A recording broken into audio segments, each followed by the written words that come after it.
Olá, como vão todos? Sejam muito bem-vindos. Eu sou a professora Cristiane Oliveira, a sua professora de Ciências, e vamos conhecer a nossa aula de hoje.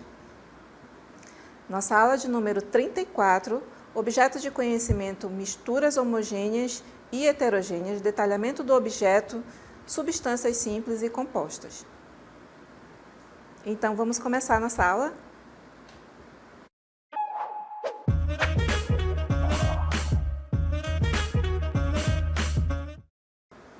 Então, estamos invadindo aí a sala de aula com uma estrutura enorme. Vocês devem estar curiosos para saber o significado de tudo isso.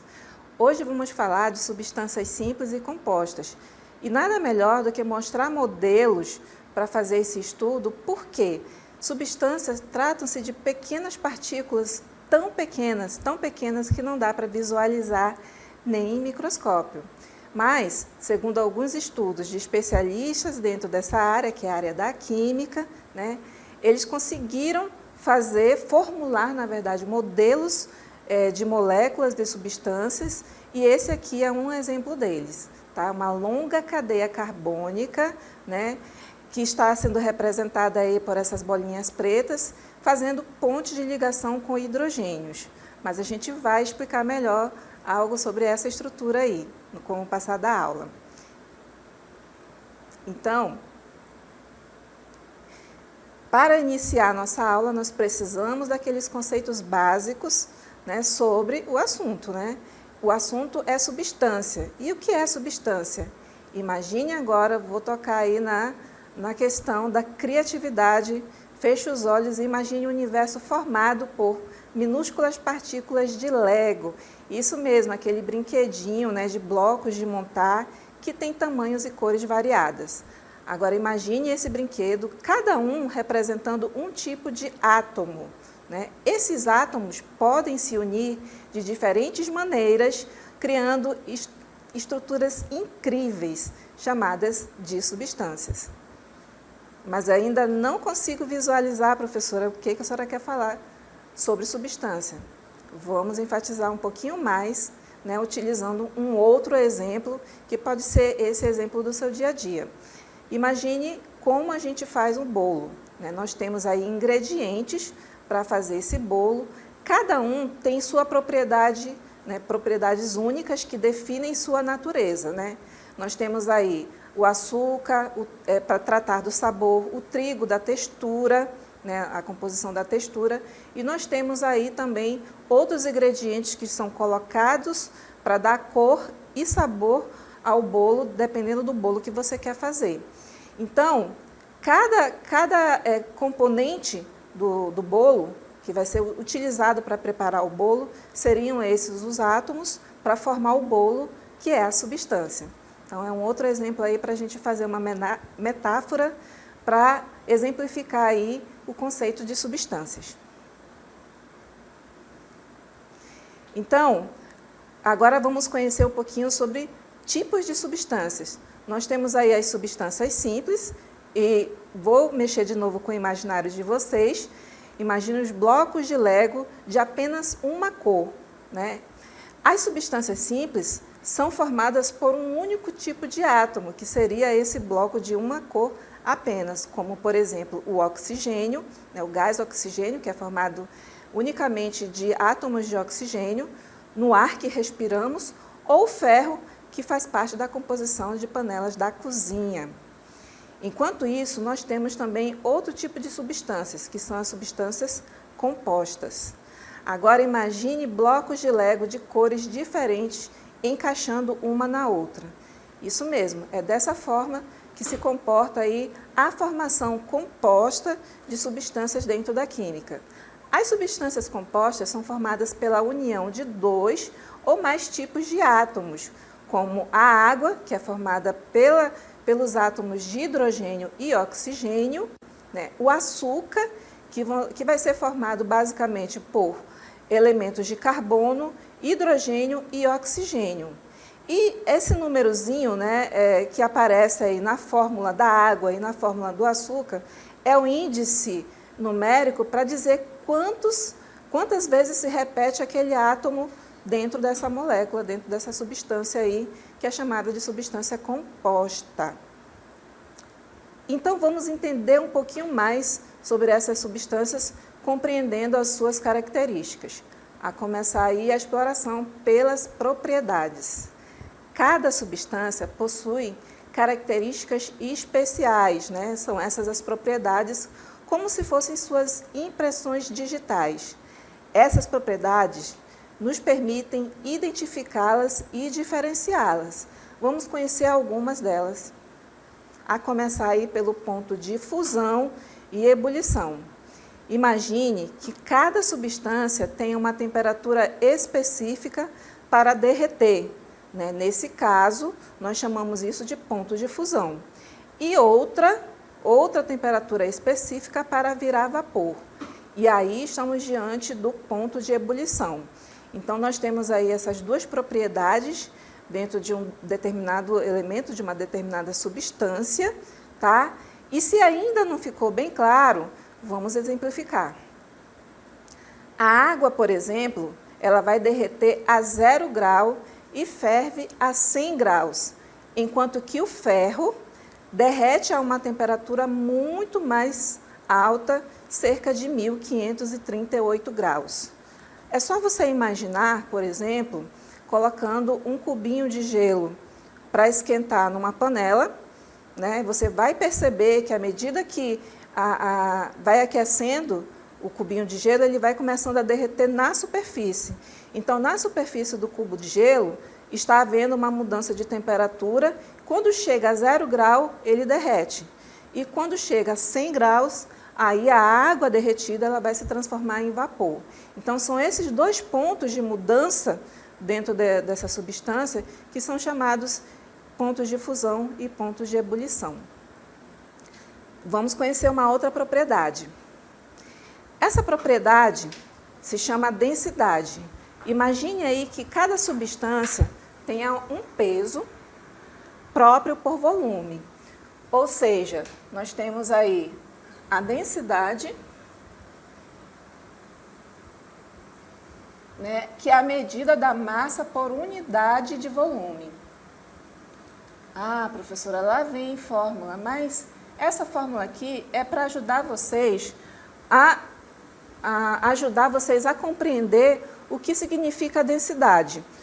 Vamos exemplificar para ficar muito mais fácil a questão do conceito dessa propriedade. A água, por exemplo, ela tem 1 grama por centímetro cúbico de densidade, enquanto que o ferro é mais denso, com cerca de 7,8 gramas por centímetro cúbico. Imagine um cubo, né, sendo representado, olha, centímetro cúbico. Tá? Esse cubo aqui, ele está representando a água. Imagine o mesmo tamanho de cubo, porque trata-se aí do mesmo volume, mas nesse caso a composição dele vai ser o ferro. Agora, de acordo com o conceito, esse mesmo metro cúbico vai comportar 1 grama de água, enquanto que o outro mesmo metro cúbico vai comportar 7,8 gramas de ferro. A pergunta é, qual é o elemento mais pesado? Claramente é o ferro. Então, a gente está utilizando essa propriedade da densidade para falar um pouquinho sobre esse peso, que é uma propriedade muito importante na hora de se fazer o estudo de elementos, de substâncias simples e compostas e também de misturas. Então, convido vocês, nesse momento, a mergulhar mais fundo no universo das substâncias, desvendando usos, aplicações e impactos ambientais, de acordo com cada exemplo que a gente vai conhecer aqui. A começar aí, por exemplos de substâncias simples. Nós temos o oxigênio, que está sendo representado aí pelo O2, tá?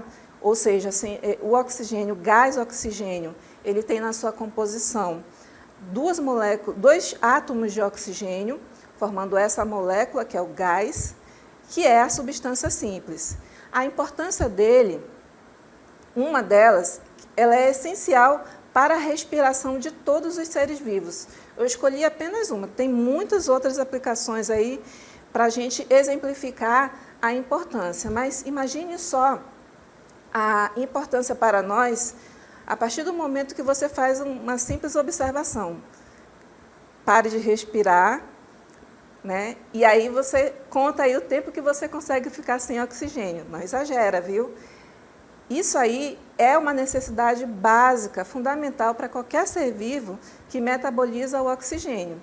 Então, nada mais justo do que exemplificar aí o oxigênio dentro da respiração e o metabolismo dos seres vivos. Nós temos também alguns usos do gás oxigênio, como gás medicinal, na produção de aço e também como propelente de foguetes, ou seja, ele vai fazer parte de uma composição que vai dar força e movimento aos foguetes. Nós temos aí, então, subsequente às aplicações, né, dentro de hospitais, na indústria siderúrgica, né, no caso dos componentes que vão fabricar outros elementos, né, a serem utilizados dentro da indústria, e a indústria aeroespacial também é beneficiada. Dentro do meio ambiente, a questão está relacionada com o impacto ambiental. O gás oxigênio é essencial para o equilíbrio dos ecossistemas e combate às mudanças climáticas. Olha só a importância desse gás. Mas vamos conhecer aí um outro exemplo de substância simples. Esse aí é o ferro, representado pelo símbolo Fe. Sua importância, né, está na constituição da hemoglobina. Uma delas, mais uma vez, apontando aí um exemplo de importância. O que é a hemoglobina? É o pigmento vermelho que dá a coloração ao sangue e também tem um importante papel no transporte do oxigênio. Isso mesmo oxigênio que respiramos, ele vai passar para a corrente sanguínea e vai ser transportado pela hemoglobina, que está presente nas hemácias. E também temos alguns usos relacionados ao ferro, como construção civil, produção de veículos e fabricação de eletrodomésticos. Então, toda vez que você observar um veículo e um eletrodoméstico, você vai ter nessa composição aí um pouquinho do ferro. Mas temos a aplicação dele também, na aplicação em edifícios, fábricas de automóveis e indústria de eletrodomésticos. Mas qual é o impacto dele para o meio ambiente? A reciclagem do ferro é fundamental para reduzir, por exemplo, a extração de minérios contendo ferro, né, que vai gerar menos impacto para o ambiente. Então, a reciclagem, nesse caso aí, que é uma aplicação dentro do meio ambiente, está relacionado com a sustentabilidade, ou seja, aquela preocupação que a gente tem de diminuir aquele impacto do meio ambiente reutilizando materiais que tem na sua base aí a composição ferro. Vamos conhecer agora exemplos de substâncias, mais um exemplo de substância simples. Esse é o cobre, que vai ser representado por um símbolo composto pelas letras Cu. É importante frisar aqui um pouquinho sobre esses símbolos que estão sendo representados aí nas substâncias simples.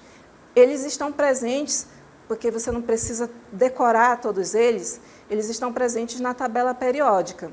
Sempre que a gente tiver alguma dificuldade de saber qual é o símbolo que representa um determinado átomo ou elemento, a gente consulta uma tabela periódica, assim fica mais fácil para a gente entender melhor o nosso aprendizado. Então, voltando aí para a importância do cobre, ele é importante por ser um condutor de eletricidade e calor, né? Portanto, ele é muito utilizado dentro da indústria que aplica o cobre nessa área, utilizado em fios e tubulações. Portanto, o uso dele está relacionado à fiação elétrica, à tubulação de água quente e à produção de utensílios domésticos. E sua aplicação? Temos aí a aplicação na construção civil, na indústria de eletrodomésticos e na indústria eletrônica. Também temos aí o impacto ambiental relacionado a esse elemento, né, essa substância aí. Nós temos a reciclagem, que mais uma vez vai ser essencial, tanto quanto do ferro, para reduzir a extração de minérios, que tem na sua composição o cobre, e também vai reduzir, por exemplo, o descarte inadequado de determinados equipamentos que contenham o cobre, né? E vai diminuir também a contaminação do solo, por exemplo. Agora, nós vamos começar a exemplificar substâncias compostas presentes na natureza. Uma delas que não poderia deixar de ser citada é a água. Observe bem aí, mais uma vez, que a água é composta por hidrogênio, exatamente 2 átomos, e o oxigênio, ou seja, aquele famoso jargão H2O. Então, essa é a composição da água. A importância dela, eu trago uma aí, dentre várias, que é essencial para a vida na Terra, dissolvendo nutrientes e regulando a temperatura, né? Ela é chamada aí de solvente universal dentro do estudo da química dos elementos e das substâncias. O uso dela é como água potável, irrigação de plantações, geração de energia hidrelétrica, dentre muitos usos importantes que vão utilizar aí a água. Mais aplicação dela, também separei alguns pontos importantes.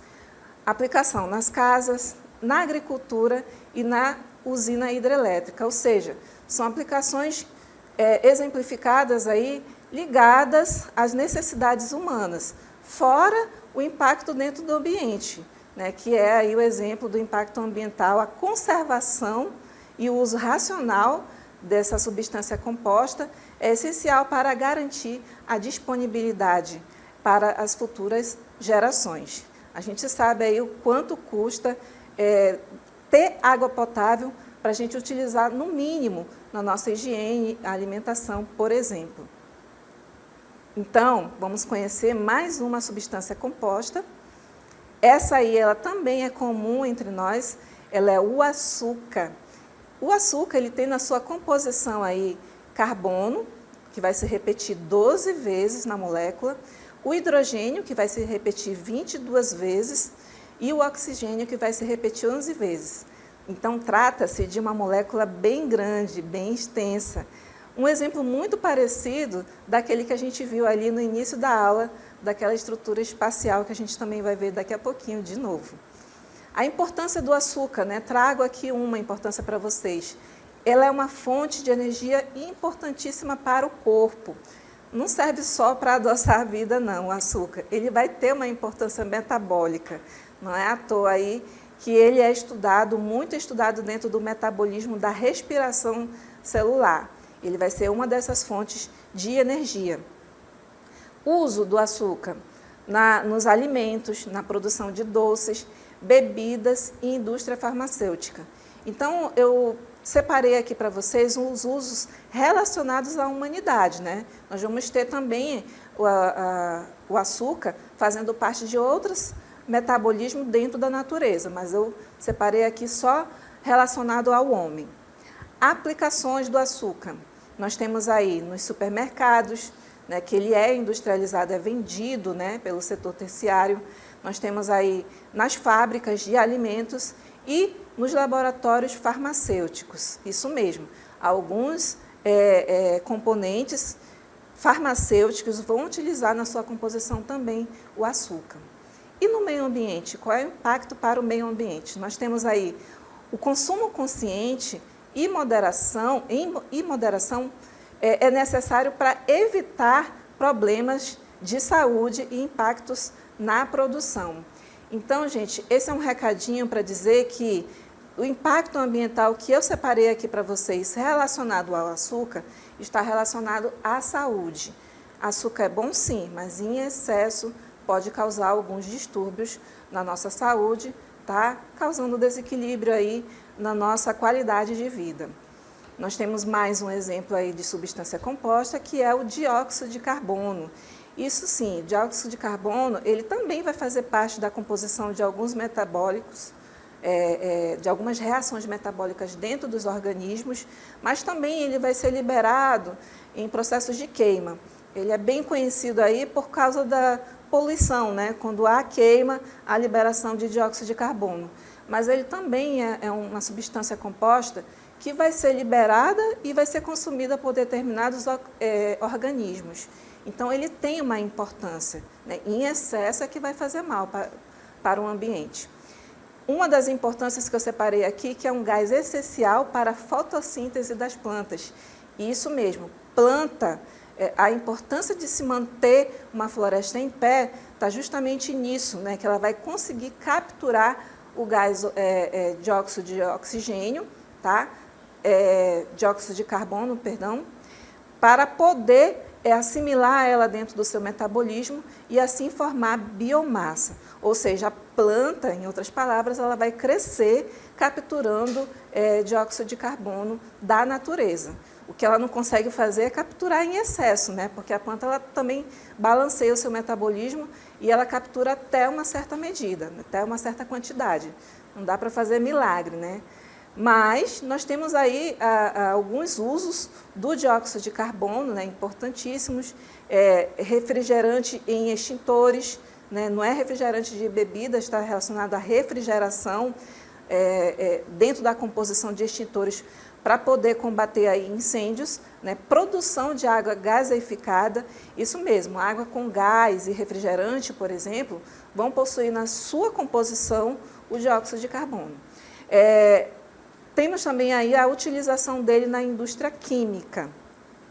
E quais seriam as aplicações? Separei umas aqui para vocês.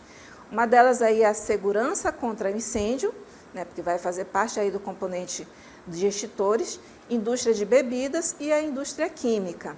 E o impacto para o meio ambiente?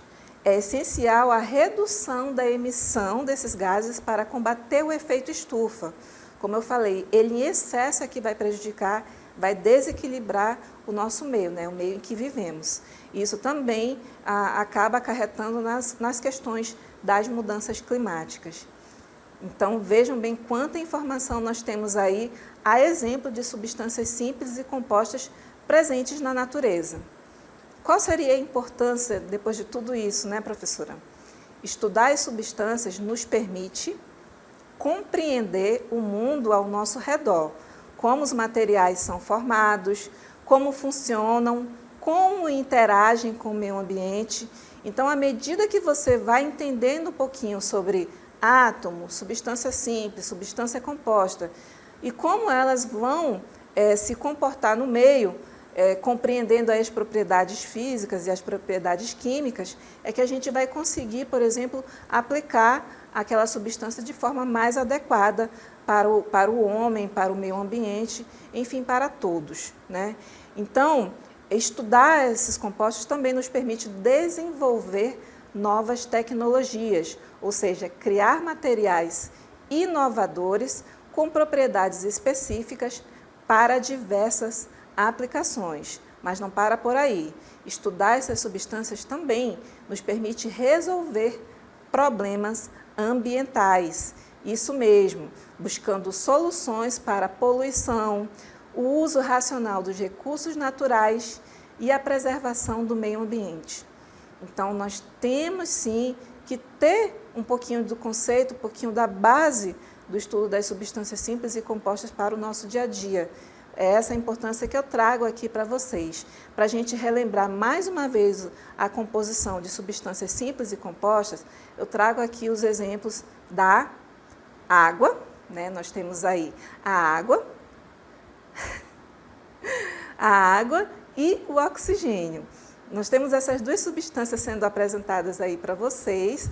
Observem bem que a água, ela vai ter na sua composição aqui essa bolinha, né, essa bolinha azul que representa o oxigênio, portanto ele vai estar presente na molécula apenas uma vez, fazendo uma ligação com dois hidrogênios, né, que estão sendo representados pela bolinha verde. E nós temos aí também na composição do gás oxigênio, 2 átomos de oxigênio. Tá? Só para lembrar vocês, o oxigênio ele está lembrando aí a composição de uma substância simples, porque ela vai ser formada basicamente por um elemento, né? Um tipo de átomo, enquanto que a água ela vai ser representada por esse elemento aí formado pelas substâncias hidrogênio e oxigênio, portanto, ele é chamado de substância composta, tá? Mas aí eu trago para vocês com bastante atenção um VT para mostrar um outro ponto de aplicação desses conceitos que a gente viu aí de substâncias, e eu quero que vocês prestem bastante atenção. Prepare-se para uma aventura na cozinha. Isso mesmo, transforme a sua cozinha em um laboratório, mas sempre utilizando todos os componentes com a supervisão de um adulto. Então vamos lá para o nosso primeiro experimento de demonstração. Nesse experimento de demonstração, utilizaremos água comum, água potável e também óleo de cozinha. E nós vamos utilizar um copo transparente para que a gente possa observar a mistura. Então vamos começar. Coloque a água, uma quantidade razoável para que você possa visualizar a mistura e depois acrescente com cuidado o óleo. Observe o que acontece com o óleo ao pingar na água. Então ele chega a uma certa profundidade e depois ele sobe até a superfície. Então a pergunta é: por que a água e o óleo não se misturam? Para esse experimento de observação, nós utilizaremos os seguintes componentes: água comum, água com gás, opcional, corante de cozinha, e também utilizaremos um copo transparente para que a gente possa observar a reação. Então vamos começar vertendo um pouquinho de água, cuidadosamente colocaremos a água com gás.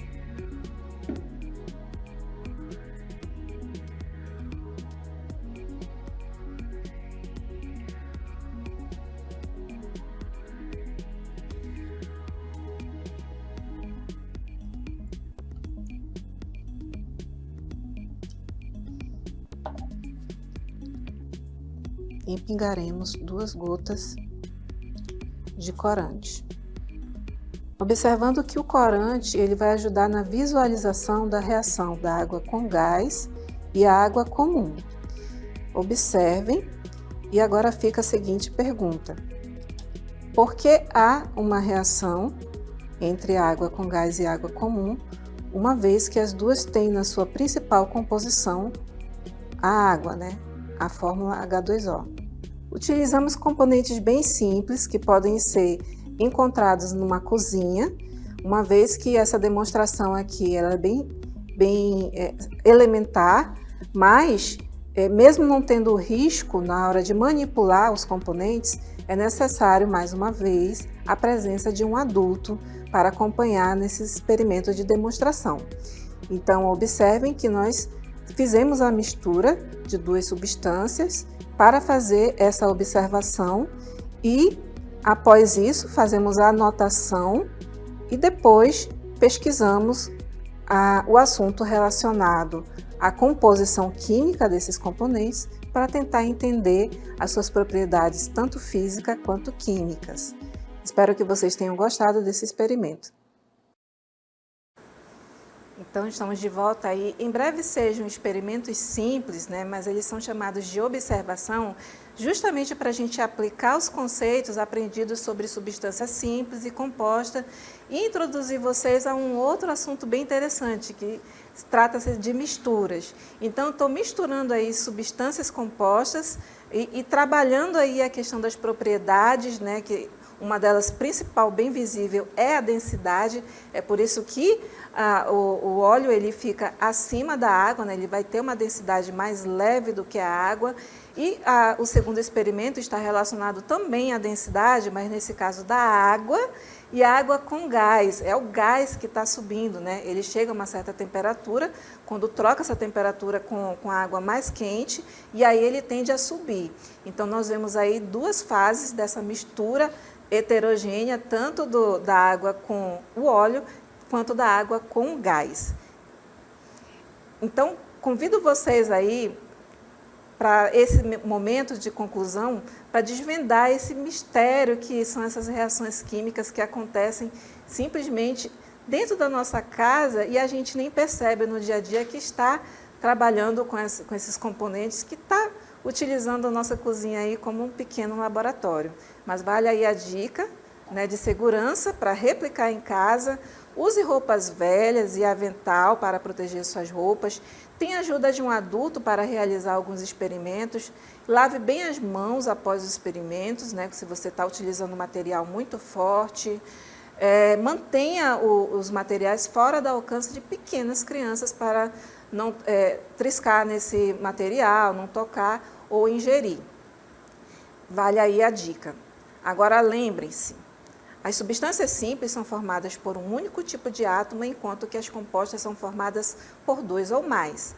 As propriedades das substâncias nos permitem identificá-las e diferenciá-las. E as misturas, que foi esse nosso último momento aí, né, podem ser homogêneas, quer dizer, uma fase, quando você visualiza, ou heterogêneas, fases diferentes. Técnicas como filtração, decantação, centrifugação podem separar as misturas. Espero que vocês tenham gostado e lhes lanço um desafio. Observem ao seu redor, né, o que acontece, as reações químicas que acontecem tanto dentro de casa como fora, e comecem a trabalhar dentro de vocês aí esse pequeno cientista que mora aí escondidinho, pronto para despertar, para conhecer novos assuntos interessantes relacionados ao meio que você vive. Espero que você tenha gostado aí da nossa aula e até a próxima.